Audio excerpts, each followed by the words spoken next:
4 de Hebreos capítulo 1. Hebreos capítulo 1 del 4 al 14. Hebreos capítulo 1 del 4 al 14. Dice así.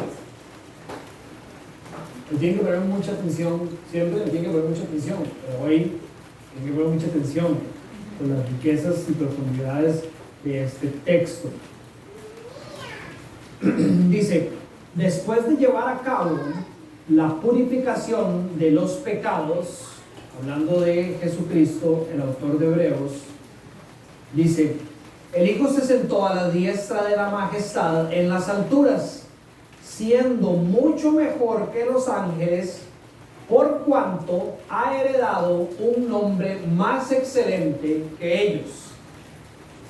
Porque ¿a cuál de los ángeles dijo Dios jamás: Hijo mío eres tú, yo te he engendrado hoy, y otra vez yo seré padre para él y él será hijo para mí?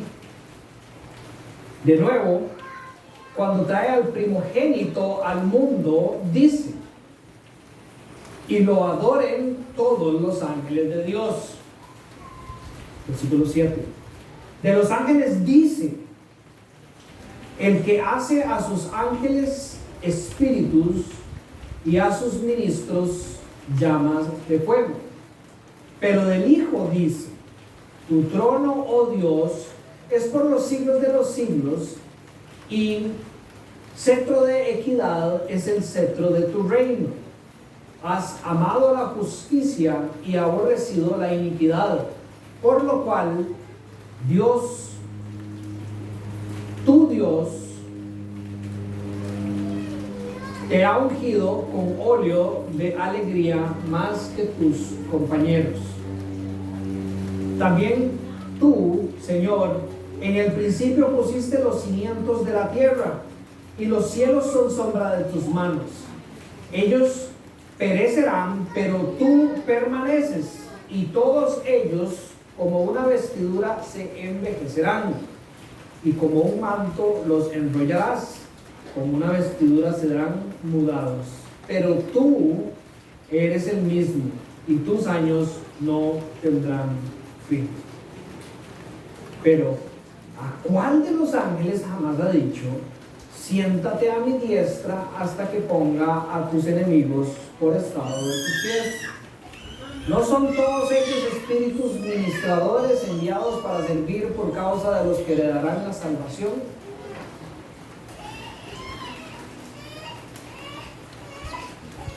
Bien, la carta de los Hebreos, o la carta a los Hebreos, viene a ser varias cosas fundamentales para la vida de todo creyente.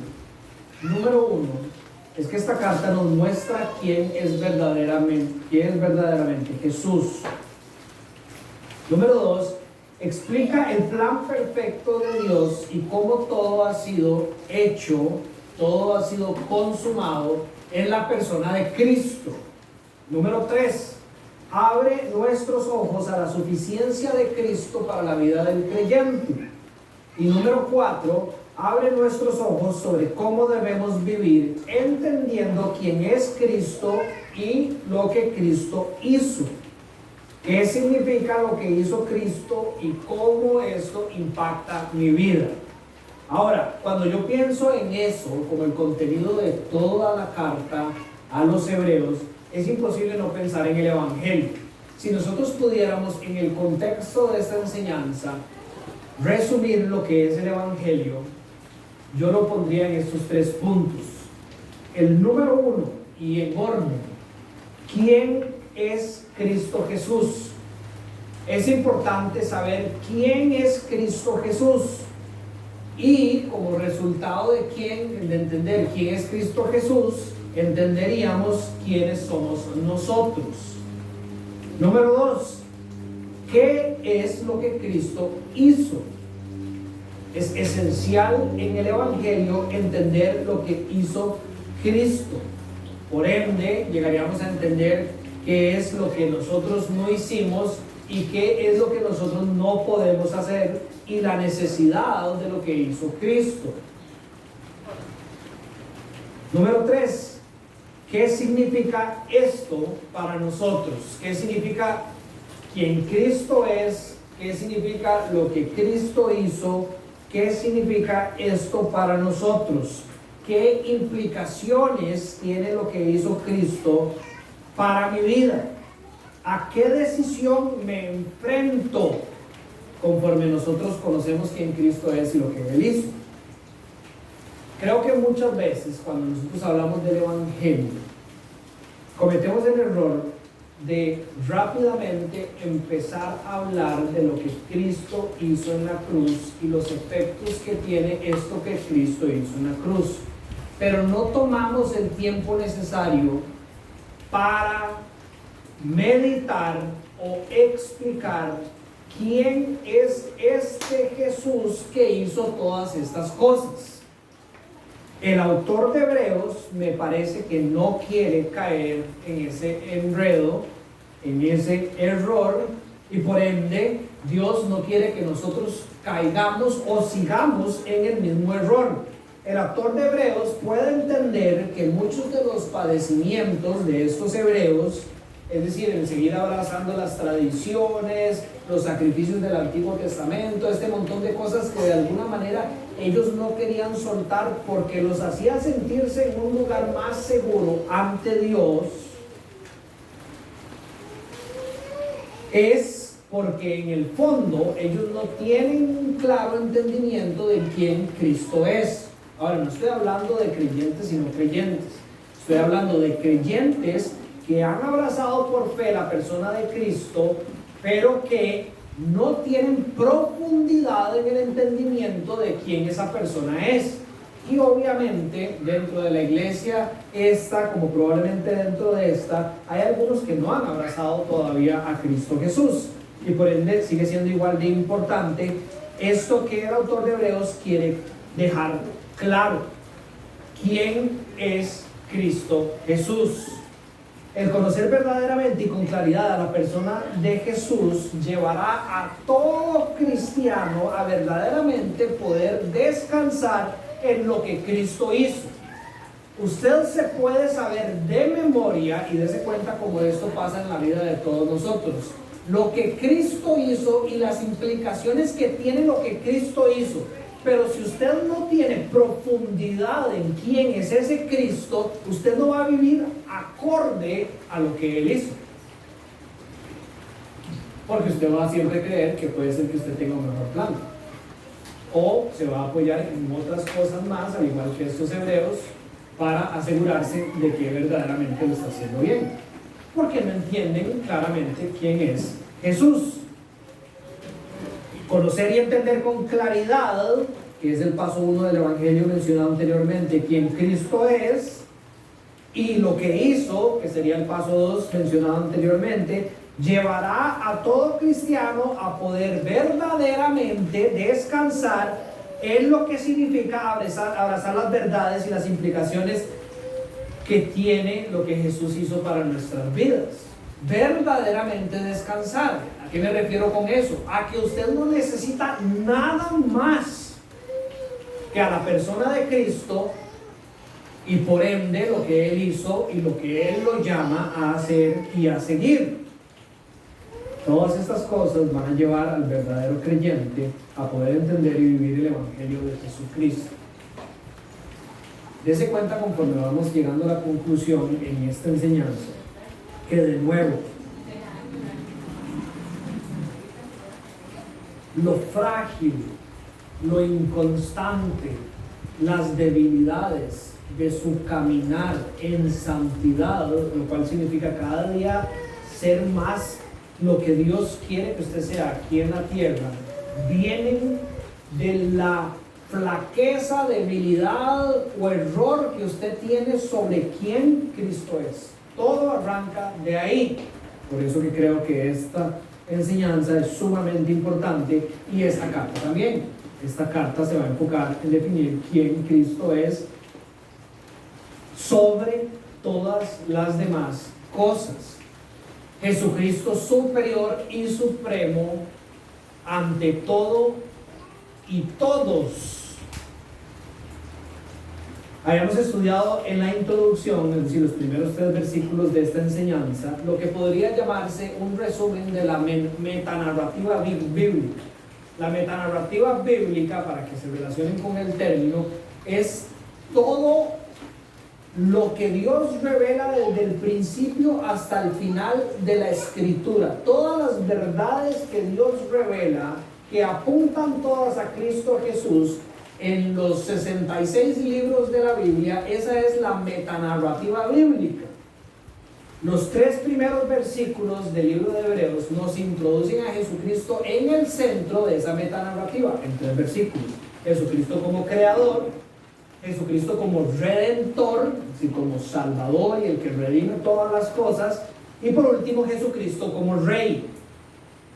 Hoy empezamos, y en el resto de la carta, a hablar de los puntos específicos donde el autor cree que nuestro corazón y el corazón de ellos debía ser lavado para verdaderamente poder llevar a ese que está definido en toda la Biblia y en la introducción al lugar correcto, para vivir de la manera en que ya les dije que tenemos que vivir.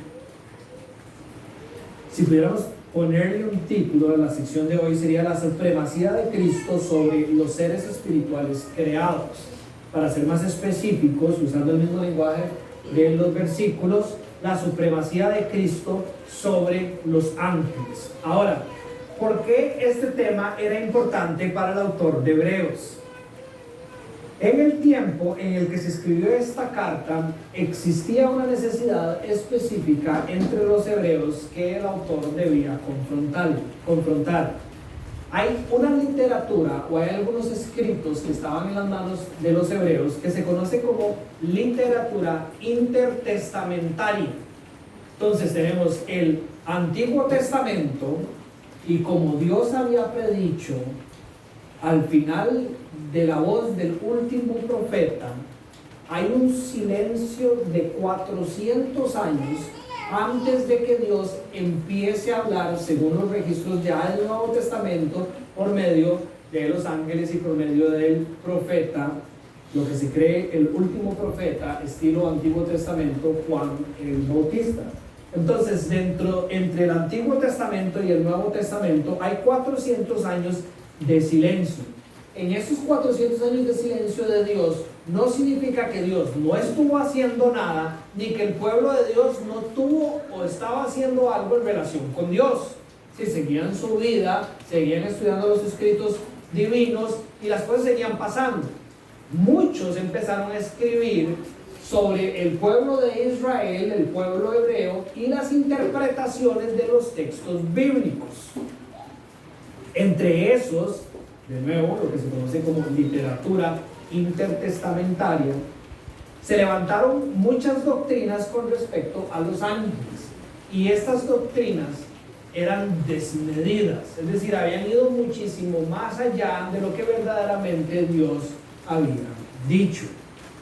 Por ejemplo, creían que los ángeles sí eran mensajeros de Dios, pero el rol de protectores lo habían exponenciado a un punto que no era el correcto. El pueblo de Israel en este punto creía que los ángeles iban a ser los únicos protectores que Dios enviaría para liberar a su pueblo de la esclavitud de sus enemigos. Ellos oraban a los ángeles, dependían de los ángeles, confiaban en los ángeles para su protección y para sus victorias. Por ejemplo, una de estas enseñanzas que viene de esos escritos intertestamentarios que la Iglesia Católica ha abrazado como inspirados por Dios, uno entre los libros deuterocanónicos enseña sobre el famoso ángel de la guarda. ¿Ustedes se acuerdan del ángel de la guarda? ¿Ustedes se acuerdan de esa oración? Ángel de la guarda, dulce compañía, no me desamparen ni de noche ni de día. Los que crecimos bajo el catolicismo no lo sabíamos y creíamos que verdaderamente cada uno de los cristianos tenía un ángel que lo guardaba, que lo protegía, en el cual usted podía confiar, al cual usted debería de depender y de orar.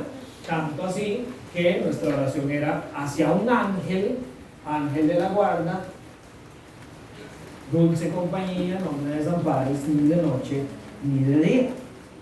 Todos estos errores, que no puedo enumerar, debían de ser corregidos por este autor de la carta de Hebreos, y de la misma manera tienen que ser corregidos en nuestras vidas.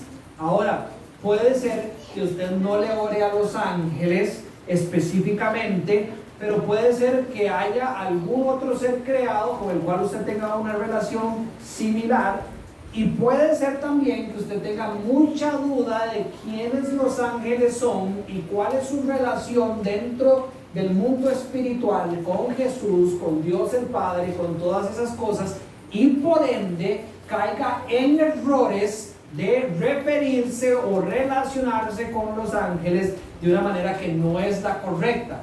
Ahora usted me diría, ay Dani, pero eso no es tan terrible. Es súper terrible.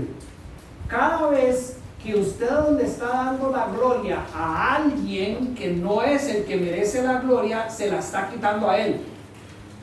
Entonces, todos dirían, no al malo.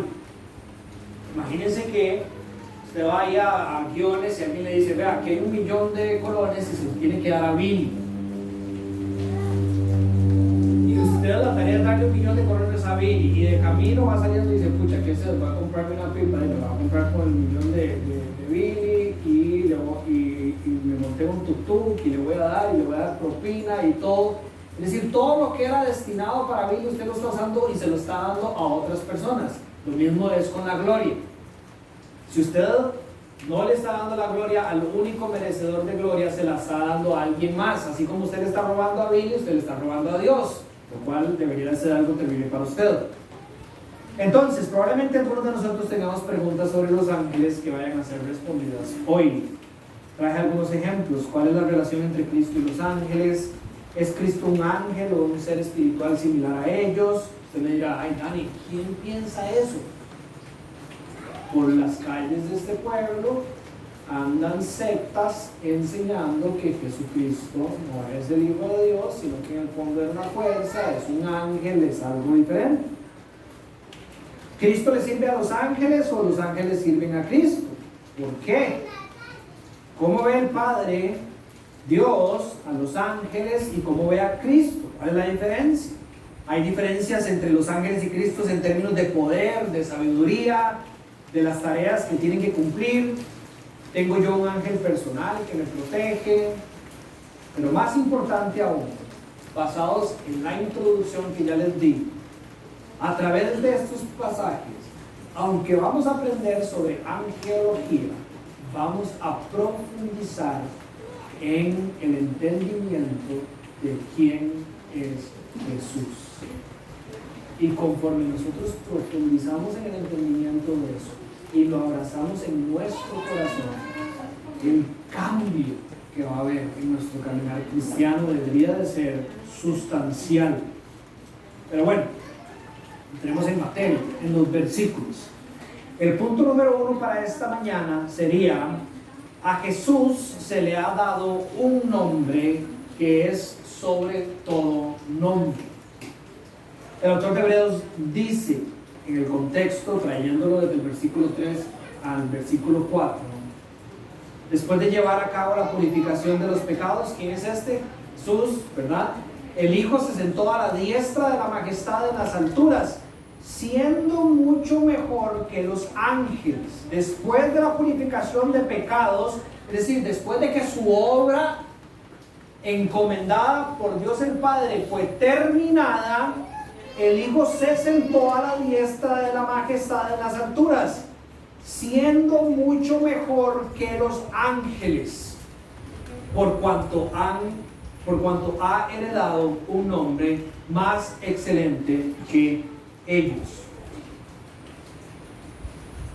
Les voy a leer otra versión que les va a ayudar a entender un poco mejor el versículo 4 también. Ahí tienen esta versión que les estoy leyendo, pero la Nueva Versión Internacional dice: así Jesús llegó a ser superior a los ángeles en la misma medida en que el nombre que ha heredado supera la excelencia en excelencia al de ellos.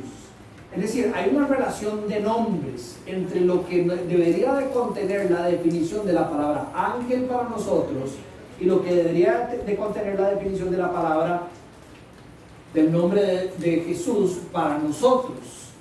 La obra de Cristo y lo que hacen los ángeles debería de ser lo que llena el nombre que está sobre todo nombre y el nombre que Dios le ha dado a ellos, ángeles.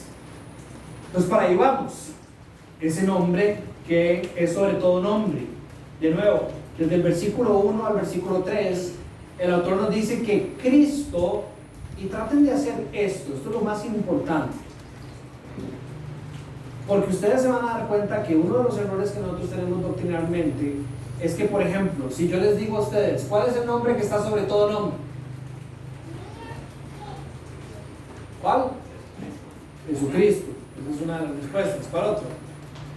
Todos tienen la misma respuesta que ven. No importa, está bien que se equivoquen, para que se den cuenta que están equivocados. ¿Verdad?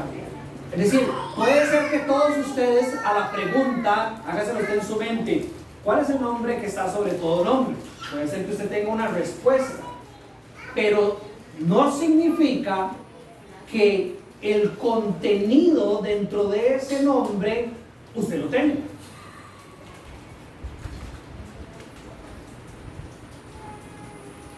Déjenme pensar en un ejemplo. No, es que yo conozco a la mamá de muchos. ¿Cómo se llama su mamá? Gloria. Es como que yo sepa que la mamá de Katia se llama Gloria. Que yo sepa que se llama Gloria no significa que yo conozco a Gloria. No significa que yo puedo describir a Gloria. No significa que yo puedo descansar en las cosas que Gloria me dice o las cosas que va a hacer. ¿Verdad? Entonces de aquí lo importante de hacia dónde vamos. De nuevo, versículos 1 y 3 da contenido a ese nombre. Cristo es la viva palabra de Dios. Él es el heredero de todas las cosas. Él es el creador de todas las cosas.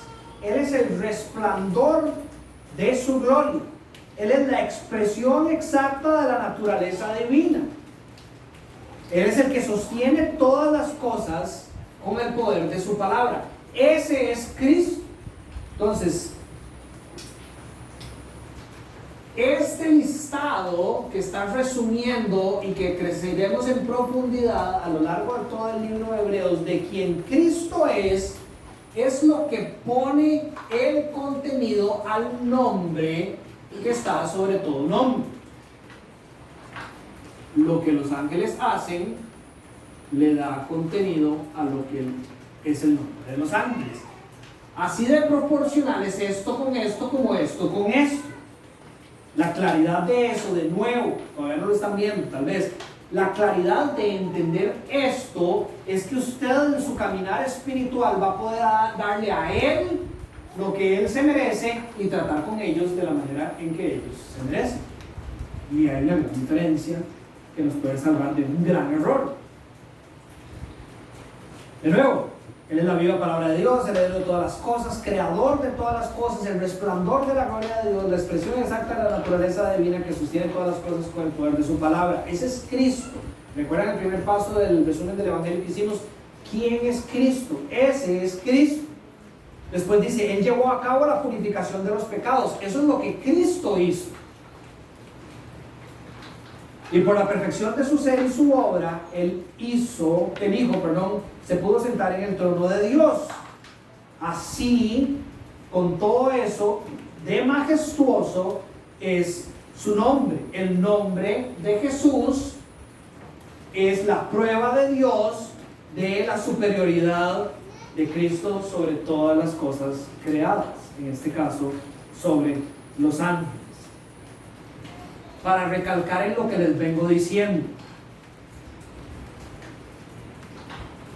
Si usted no tiene claro quién Cristo es, cuando usted lee que Él llevó a cabo la purificación de los pecados, puede ser que no confíe plenamente en que no hay nada más que hacer.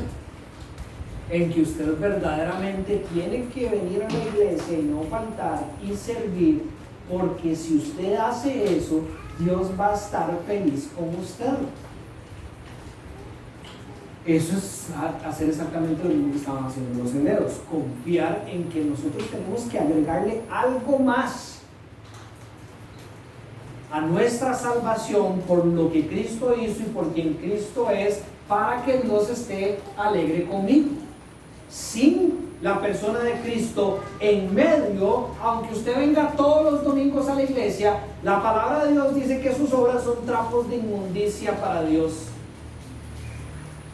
A Dios no le interesan ni son necesarios en ese sentido para nada. Ahora el Señor se alegra, Dios el Padre se alegra cuando ve que como resultado de nuestra fe en el Hijo caminamos como el Hijo camina, sí, claro, pero por lo que el Hijo hace en nosotros. Y para que nosotros vivamos de la misma manera tenemos que entender, de la misma manera en que entiende Dios quién es el Hijo, quién es el Hijo.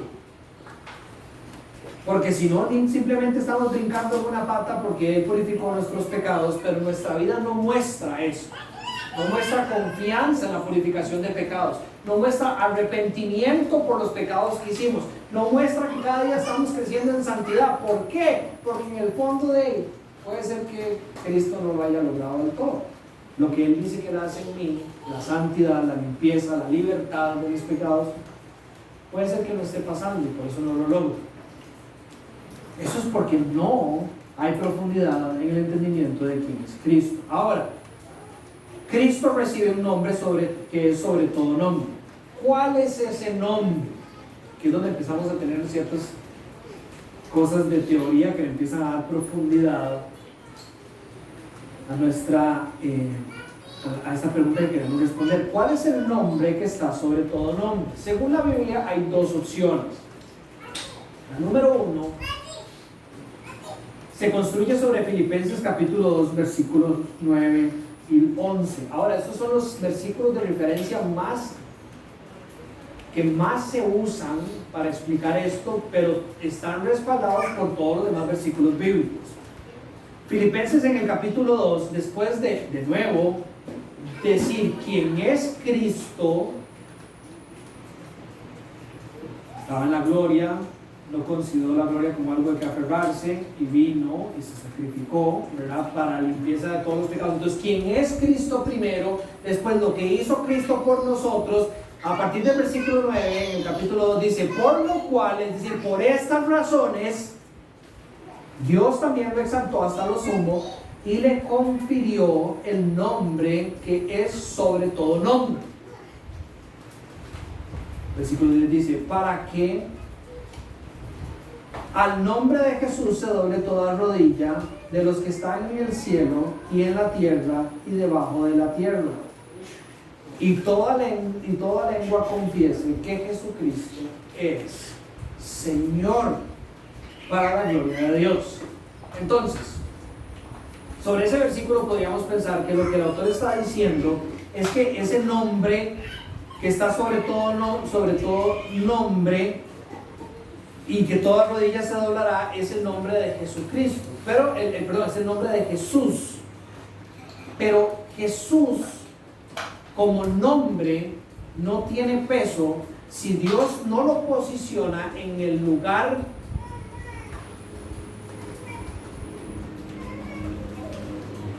que para toda la humanidad tiene más peso que el simple nombre de Jesús. Perdón por el enredo. Entonces, dice, y toda lengua confiese que Jesucristo es Señor, para la gloria de Dios. Entonces, obviamente no quiero que lo separen en su mente como que Jesús es una persona y Señor es otra. Pero la mayoría de los estudiosos consideran que el nombre que se le da a Jesús, que es el nombre que es sobre todo nombre, es el de Señor. Porque el nombre de Señor es un nombre divino, es el nombre de Dios. El nombre de Jesús no.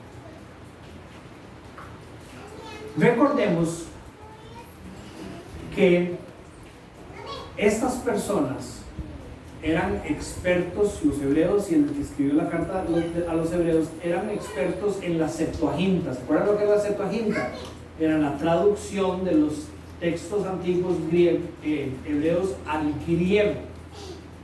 En el hebreo, el nombre que el pueblo hebreo siempre usó para referirse a el Dios del Antiguo Testamento, al Yahweh, que no se podía pronunciar porque eran solo consonantes. Ustedes saben lo que son consonantes, ¿verdad?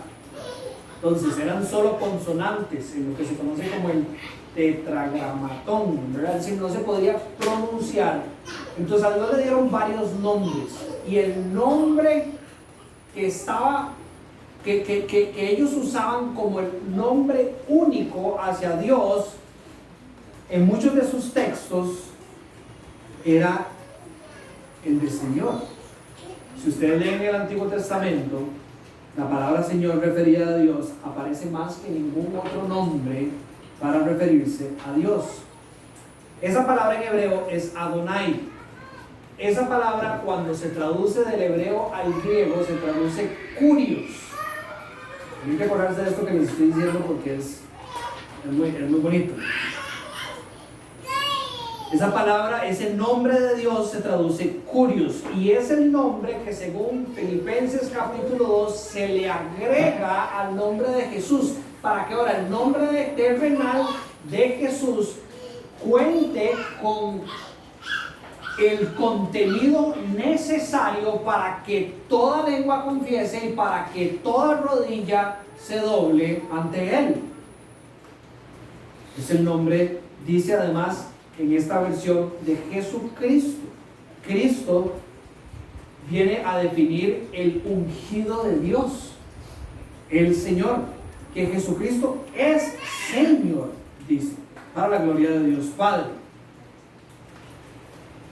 Ahora, eso no tiene que ver con la condición divina de Dios, tiene que ver con el nombre que se le está dando a la segunda persona de la Trinidad a partir de lo que Él hizo y quién Él es aquí en la tierra. Yo voy a volver a eso para explicarlo mejor.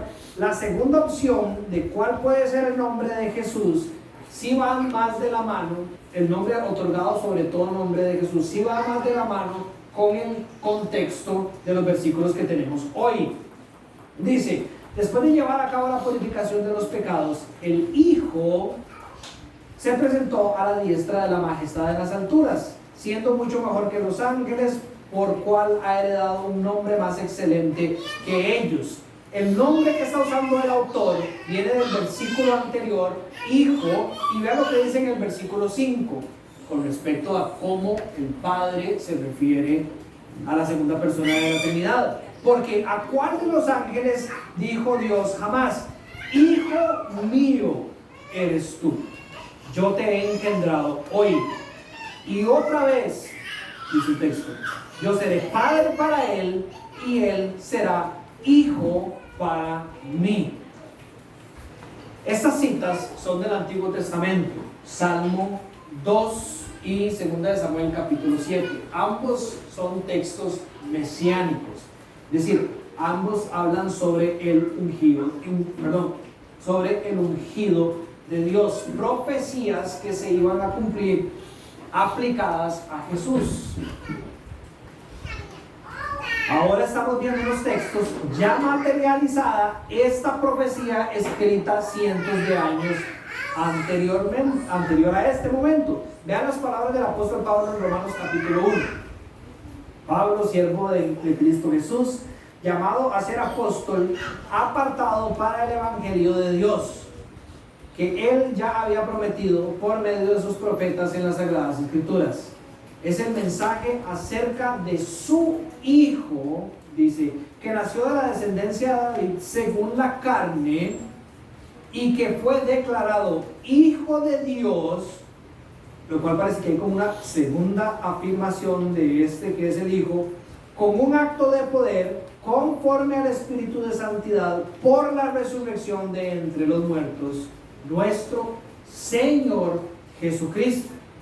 Entonces, según las palabras de Pablo, en la encarnación, en la unción y por la resurrección de Jesús, el Padre le otorga ese nombre de Hijo como un acto de poder conforme al Espíritu de santidad al Señor Jesucristo, a este que es Dios.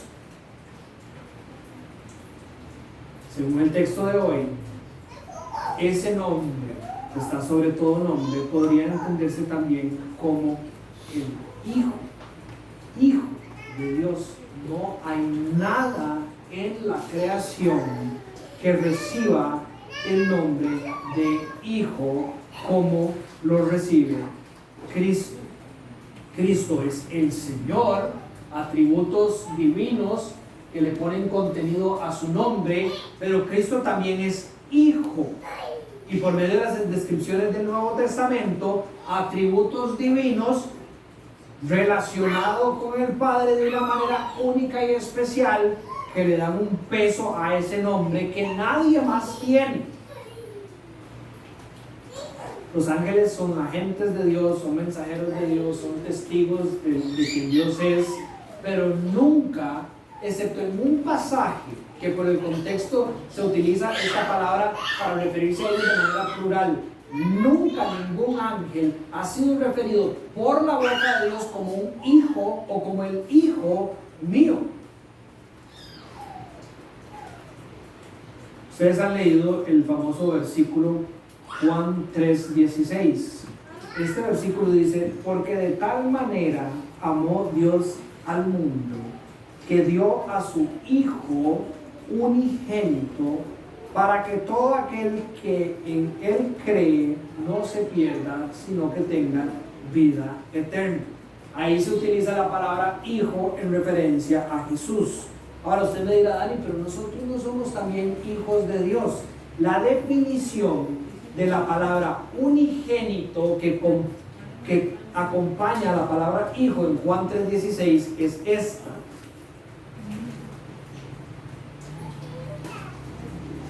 propiamente singular, único, el único de su tipo, literalmente el único de una clase, el único de su clase.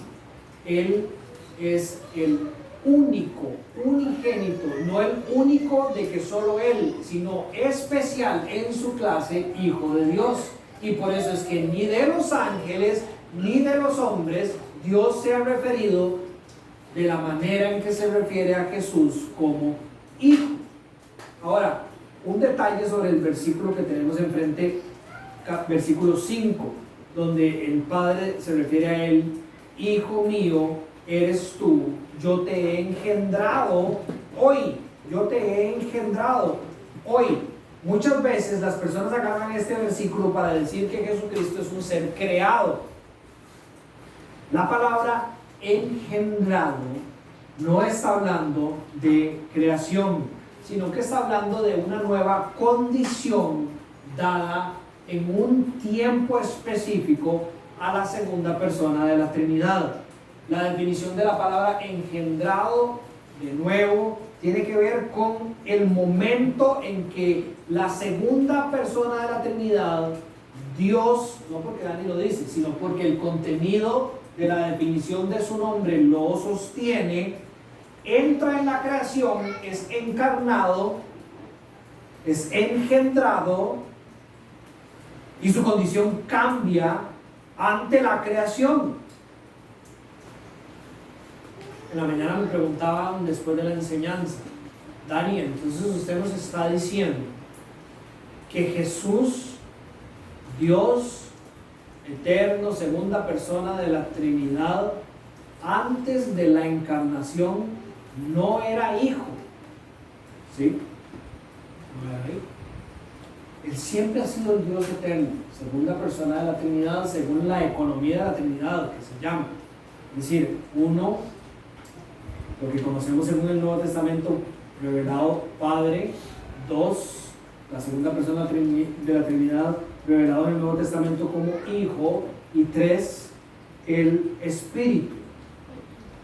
El misterio del que habla Pablo, escondido en la unidad del Dios del Antiguo Testamento, que los mismos hebreos entendían como plural, es decir, aunque ellos decían es un solo Dios, aunque ellos fueron enviados por ese solo Dios a repetir, por ejemplo, en la Shema: oh Jehová Dios, uno es solo a Él adoraremos, solo, todo eso, toda esa recitación de todos los días, que ellos entendían que Jehová era solo uno, es definido por ellos de manera plural también entre los nombres de Jehová. Lo hemos estudiado anteriormente. Uno de los nombres de Jehová es Elohim en el Antiguo Testamento. Elohim es un nombre referido a un Dios, pero que es plural en su composición. Yo no sé si hay alguna palabra en el español que tenga lo mismo, ¿verdad? Elohim es como decir Bernie, y cuando todas las personas piensen en el nombre de Bernie, se imaginen una cosa, pero que esa cosa está compuesta por varias cosas.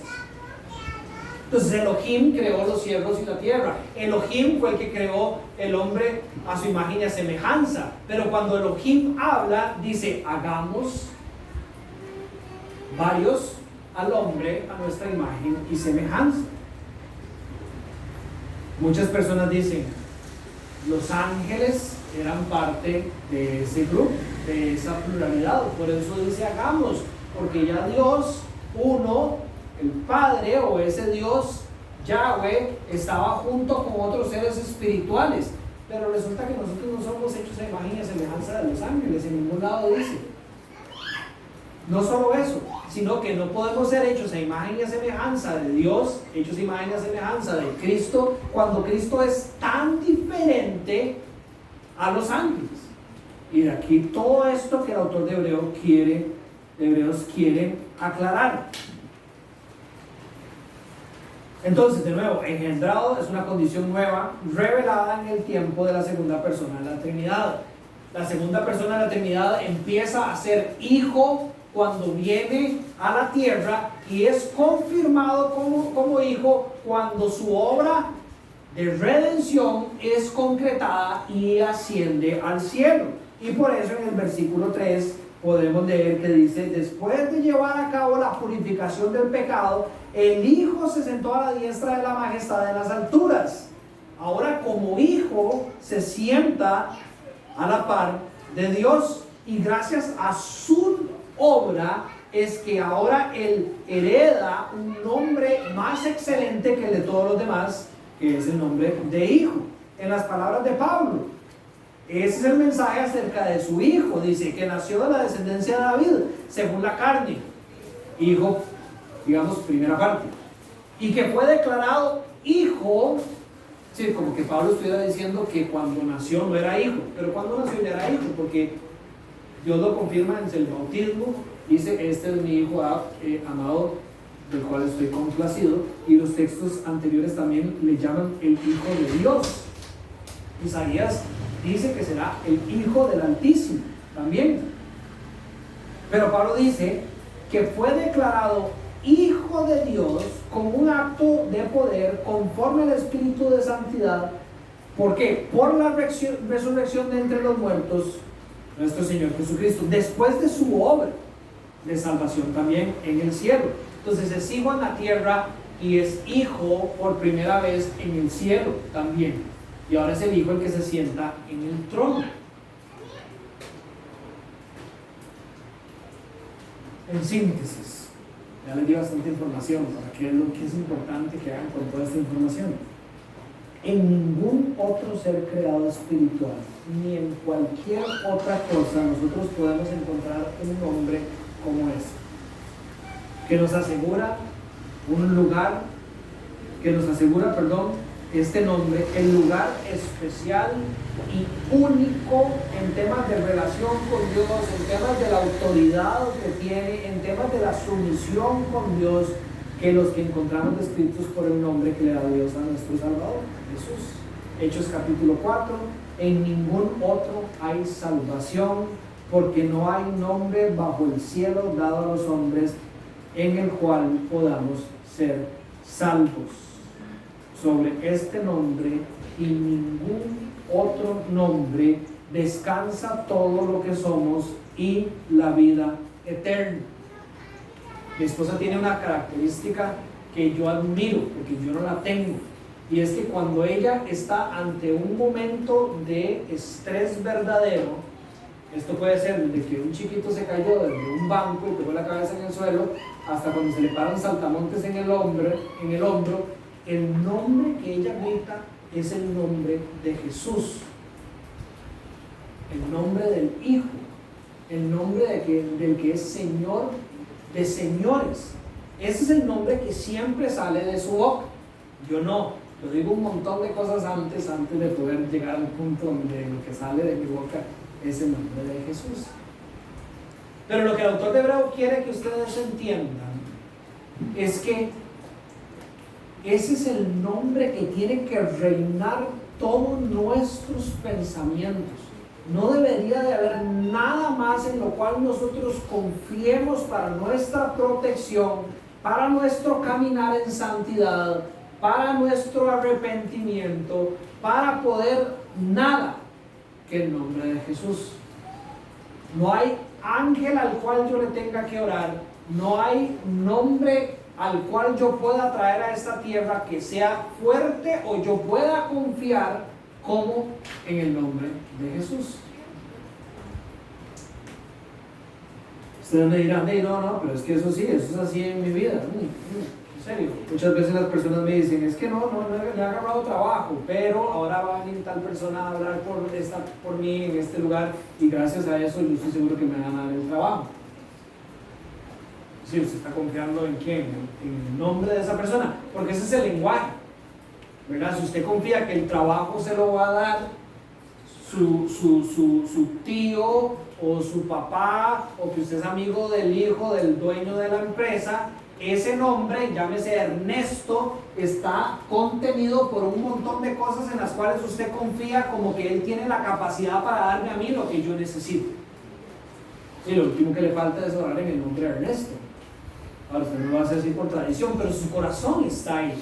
Se está confiando en otras cosas mayor que el nombre de Jesús.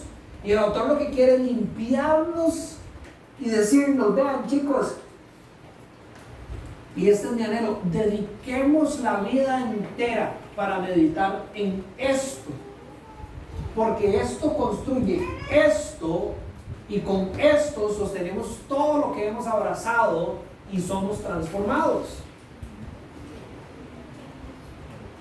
De nuevo, porque tanto amó Dios al mundo que envió a su Hijo unigénito para todo aquel que crea en Él no se pierda y tenga vida eterna. Si usted no le pone la definición correcta al Hijo unigénito, usted puede que no crea que Dios lo amó tanto y probablemente no va a creer en la salvación que hay solamente por medio de Dios a través del Hijo.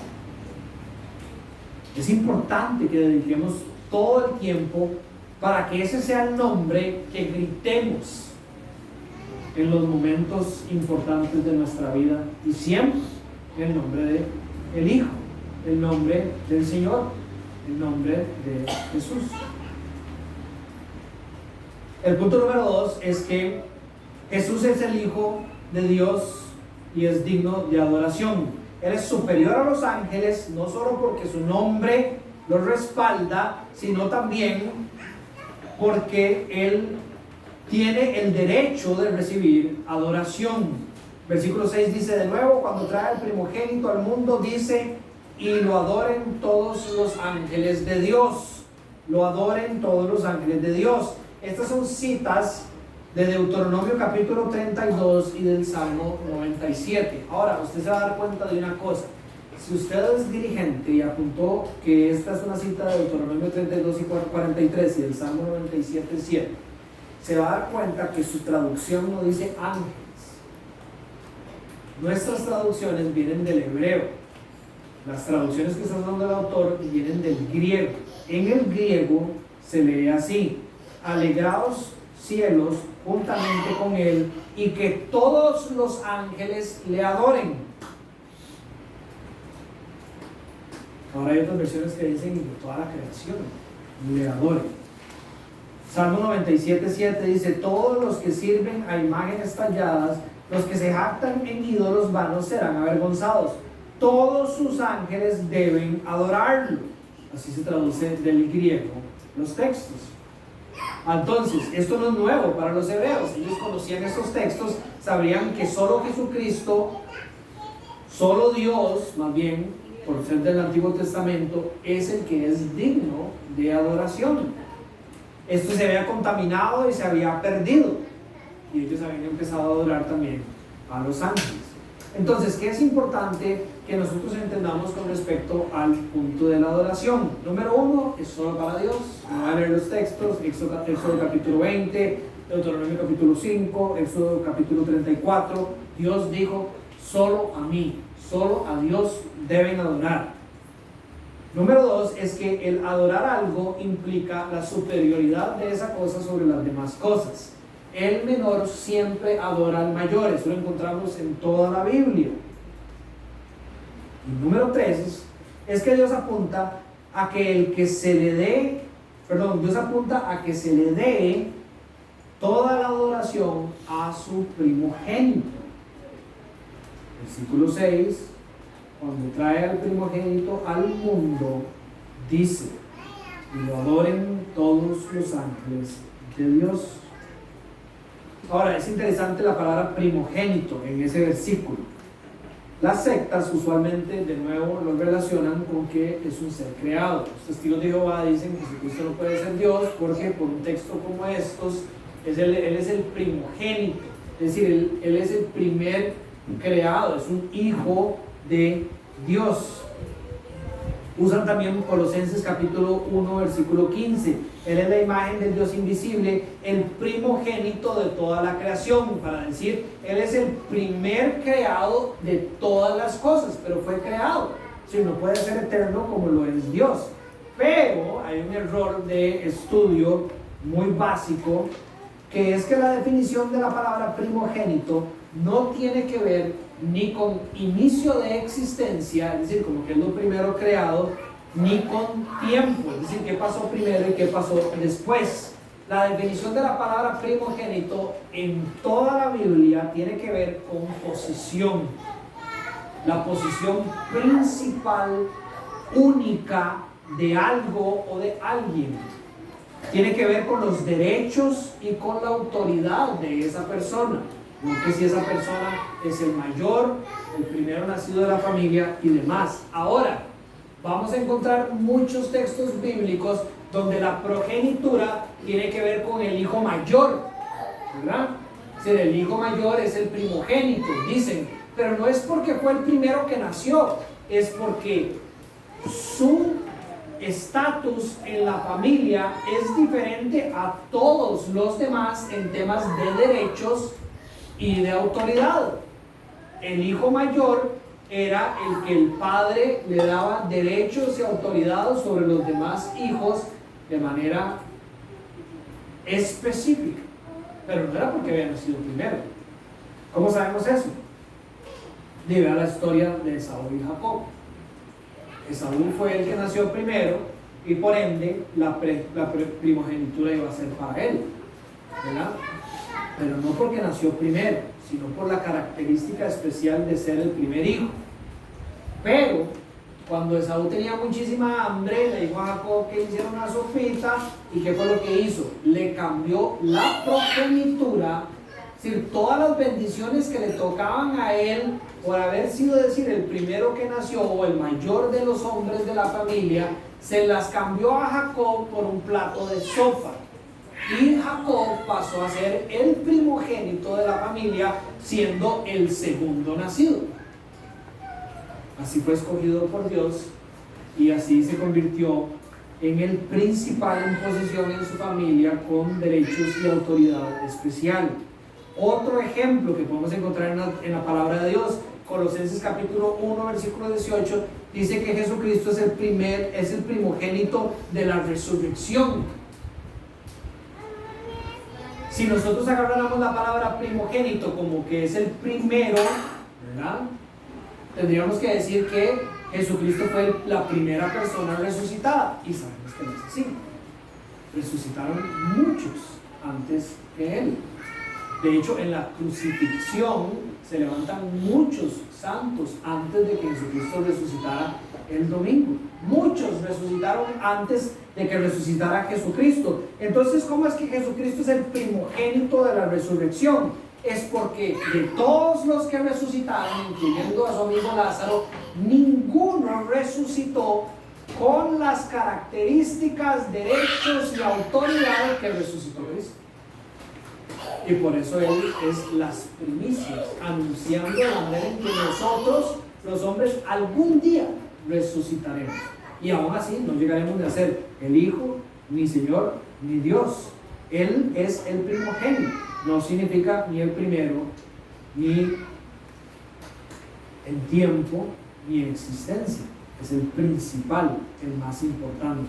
Por todo esto, es que Jesús, el Hijo de Dios, es digno de adoración por su autoridad, por los derechos, por su absoluta descripción según Dios de quien Él es.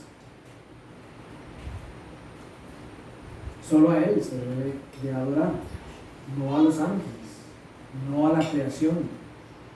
Son varios los versículos en la Biblia donde, por ejemplo, a Juan se le aparece un ángel en el libro de Apocalipsis para revelarle verdades de Dios, y dice que Juan cae de rodillas como para adorarle, entendiendo que él era mayor que los hombres.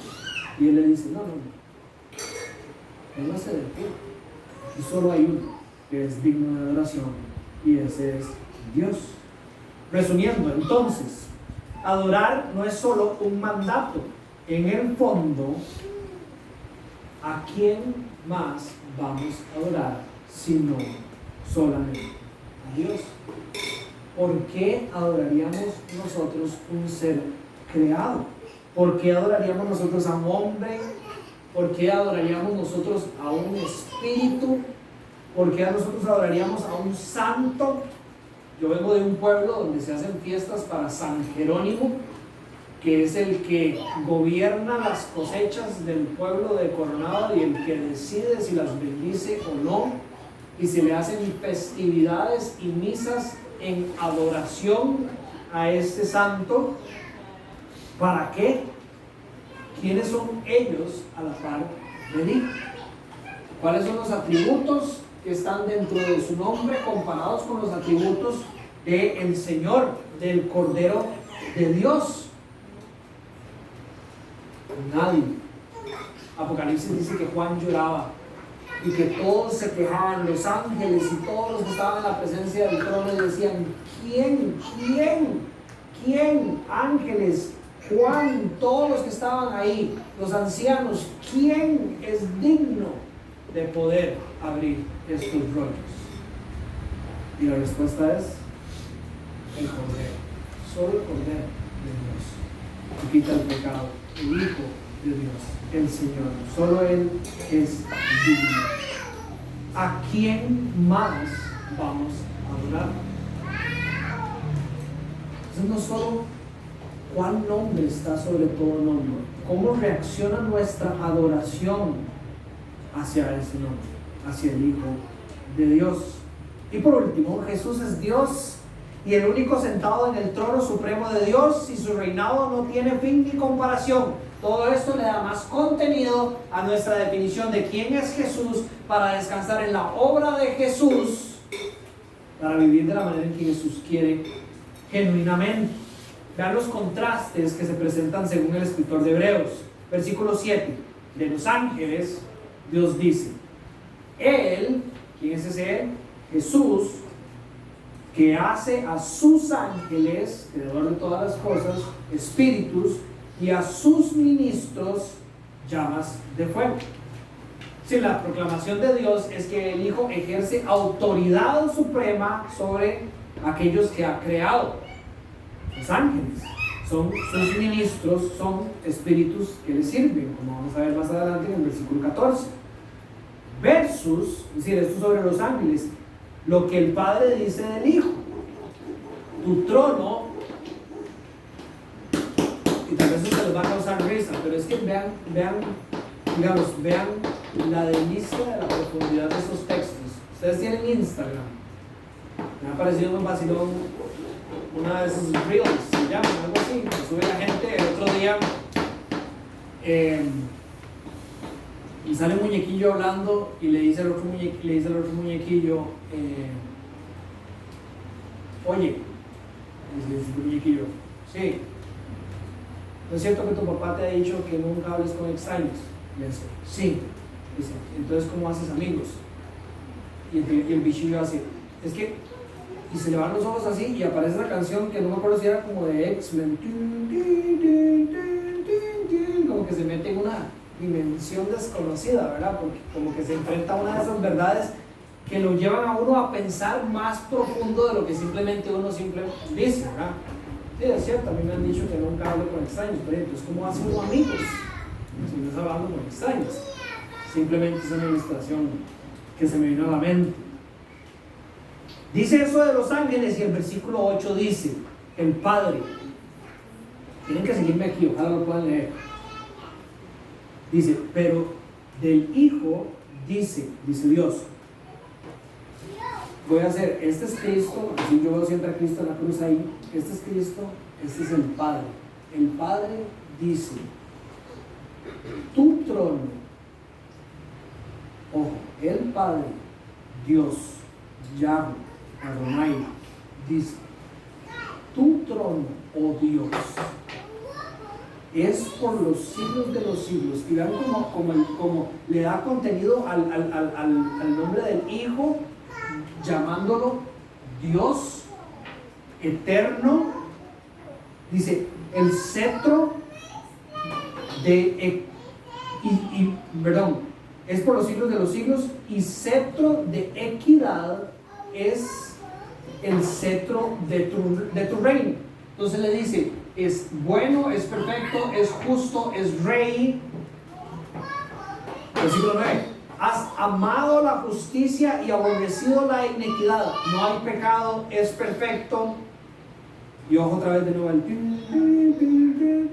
por lo cual tu Dios, no, por lo cual Dios, tu Dios, te ha ungido con óleo de alegría más que a tus compañeros. Es decir, hay una conversación trinitaria ahí, donde es el Padre con textos del Salmo 45, es decir, escritos 1000 años antes de que Jesucristo viniera a la tierra. Una conversación ahora revelada por el autor de Hebreos en la persona de Jesucristo en el Nuevo Testamento. Una conversación entre la Trinidad, donde el Padre le estaba hablando al Hijo como si fuera Dios eterno, Rey, todopoderoso, perfecto, justo, refiriéndose al Hijo con los mismos atributos que todo el Antiguo Testamento usa de Yahweh. Ese es el Hijo de Dios que está sentado en el trono, hoy y para siempre. Los ángeles sin duda están cerca de Dios y algunos hasta del trono, según la Biblia, pero el que se sienta en el trono es solo el Hijo. Los ángeles son los ministros y siervos de Dios, pero solo el Hijo ha sido ungido por Dios como nadie nunca. La transliteración, es decir, la definición de la palabra ungido aquí es Mesías, Cristo. Solo Él es ese ungido, solo Él es el Mesías, solo Él es el Cristo, solo en Él hay salvación, solo sobre Él estaba descansando y debería descansar las promesas del pueblo hebreo y las nuestras también. Solo el Hijo es Dios. El Padre lo llama Dios, Él mismo, el Hijo aquí en la tierra se proclamó Dios. Juan capítulo 5 versículo 18, Juan capítulo 10 versículo 30, versículo 33. Todos los que caminaron con Jesucristo entendieron claramente que Él se estaba proclamando Dios, por eso lo querían crucificar, y los apóstoles lo proclamaron Dios también. Romanos 9 capítulo 5, 1 Timoteo capítulo 3, Tito capítulo 2 y miles de otros textos. Vean otro contraste. También, dice el versículo 10, tú, Señor, de nuevo la palabra Señor es Kurios, Adonai, en el Antiguo Testamento, un atributo divino dado a el nombre del Hijo Jesús. En el principio pusiste los cimientos de la tierra, y los cielos son obras de tus manos. Sí. Él es el creador de todas las cosas. Está casi que citando textos que tienen que ver con la creación. Versículo 11: ellos perecerán, pero tú permaneces, hablando de la eternidad del Rey. Y todos ellos como una vestidura se envejecerán, tú los enrollarás como un manto los enrollarás, como una vestidura serán mudados, pero tú eres el mismo, tus años no tendrán fin. Ese es el Rey, ese es el Hijo de Dios, versus cualquier otra cosa creada, en este caso los ángeles, y de los ángeles jamás has dicho: siéntate a mi diestra hasta que ponga tus enemigos por estrado de tus pies. ¿No son ellos espíritus ministradores enviados para servir por causa de los que heredarán la salvación? Citas del Salmo 110, de nuevo, utilizando textos hebreos para definirles a estas personas quién era la persona de Jesucristo. Sobre ningún ángel se ha hecho una referencia como la que Dios hace de Jesús. Cristo es el Rey, los ángeles son siervos, ellos son espíritus que ministran o sirven para el bien del pueblo de Dios, ellos son creados por Dios, ellos tienen poderes extraordinarios, tienen privilegios especiales, pero no son divinos. Algunos están frente al trono, otros cumplen propósitos específicos de Dios, dan testimonio del plan de Dios, son testigos del plan de Dios, anhelan ver el plan de Dios suceder, son agentes de la justicia de Dios. Uno cuida la entrada del jardín, acompañan a Cristo a la hora en que ejecutará juicio sobre el mundo, pero así, con todo esto, nada ni siquiera se acerca al contenido que respalda al nombre que está sobre todo nombre, al nombre que se le ha dado de Hijo de Señor, a Jesucristo. No hay mayor nombre que este, no hay otro digno de adoración, no hay nadie más en el trono y nunca nadie más tomará su lugar. Y con esto cierro. Ahora que usted conoce un poco más sobre quién es Jesús, si quiere cierre los ojos mientras le leo estas preguntas. Ahora usted conoce un poco más de quién es Jesús. ¿Quién es el Hijo? ¿Quién es ese Señor? Ahora que usted conoce más quién es este Jesús, le es más fácil abrazar su obra en la cruz. Lo que usted ha escuchado que Él hizo en la cruz,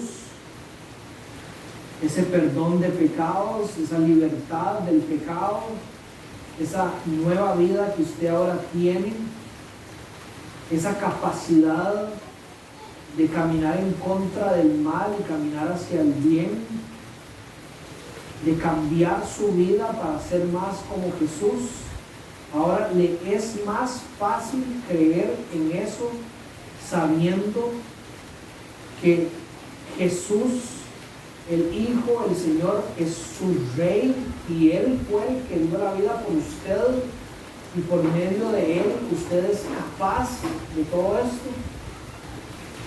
Le es más fácil ahora obedecer al Señor como el Señor manda. ¿Se da cuenta usted que adorar cualquier otra cosa es una pérdida de tiempo? Que dedicar un poco de adoración a cualquier otra persona o a cualquier otra guía que el mundo pueda ofrecer es una pérdida de tiempo, ya que los atributos de quienes son esas personas son nada comparado a lo que es Jesús. ¿Qué otro rey quiere obedecer usted? ¿Quiere usted seguir sentado en el trono? ¿Quiere seguir usted creyendo que se las sabe todas? Que usted es el que sabe lo que es el amor, que usted es el que sabe lo que es el perdón, que usted es el que sabe lo que es criar o guiar a su familia, que usted sabe lo que es el sacrificio genuino, que usted sabe lo que es bueno y lo que es malo. Digamos que si usted supiera algo de eso ya en su caminar cristiano, conforme usted profundiza en el entendimiento de quién es Jesús, no siente como que en el fondo usted no sabe nada, probablemente. No lo lleva eso a depender de que el Padre ha descrito como Hijo, Dios eterno, soberano sobre todas las cosas, Rey perfecto, justo y recto, que reinará por siempre. ¿Está dispuesto usted a arrepentirse de la manera en que ha estado viviendo, queriendo sentarse en el trono todos los días y vivir bajo el brazo de aquel que es superior a todo y a todos?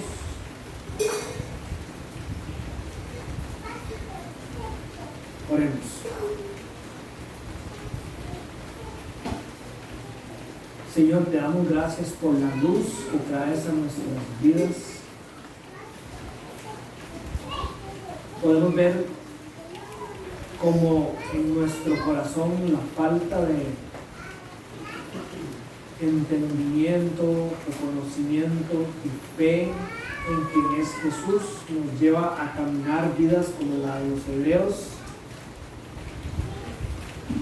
creyendo que necesitamos fuentes externas para vivir mejor, creyendo que podemos definir por nuestras propias cuentas o experiencias o personas allegadas lo que es verdaderamente vivir en santidad, creyendo que nuestra vida cristiana ya llegó a un nivel donde es suficiente para que estés complacido con nosotros, que estamos haciendo ya suficiente, que nuestras horas son suficientes para seguir recibiendo tu favor y no dependiendo plenamente, arrodillados, admirados sobre quién es que es nuestro Rey, aquel que tú le has dado nombre sobre todo nombre, el nombre del Hijo de Dios, el nombre del Señor, el nombre de Jesús. Te pedimos perdón, Señor, porque vivimos así, y te pedimos que nos ayudes a, de nuevo, a abrazar cada día más, a meditar cada día más en la profundidad de quien Él es, para poder así descansar en lo que Él hizo y vivir anhelando, no solo por obediencia, anhelando seguir sus mandamientos, sus buenos caminos, anhelando estar ante su presencia, anhelando que Él venga y que su reino sea ahora visualmente consumado, y que nuestras calles y nuestras casas sean las que Él ha construido para compartir la eternidad. Ayúdanos, Señor, a vivir así. Ayúdanos a tener la humildad para saber que tenemos que seguir mejorando, a seguir el consejo de este autor sobre la importancia de entender quién Jesús es y revisar qué está quitando su lugar en adoración y reinado, Señor, y reaccionar. Podemos reaccionar. Ayúdanos, Espíritu de Dios, y recuérdanos estas escrituras cada segundo de nuestras vidas para poder ver nuestras faltas. Te lo pedimos, nuestro Dios, Salvador y Señor, Cristo Jesús. Amén.